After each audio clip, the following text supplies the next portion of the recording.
भारती किचनमध्ये तुमचं स्वागत आहे। आज की नाही मी गरम मसाला करायला घेतला आहे।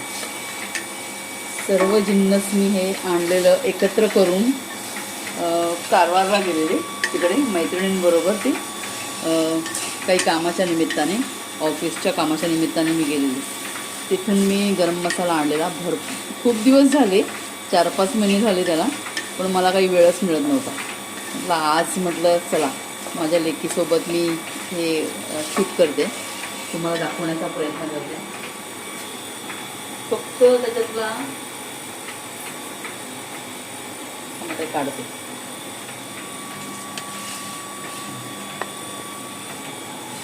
दुसऱ्याच्यात काढून घेते। भाजून झालंय सगळं,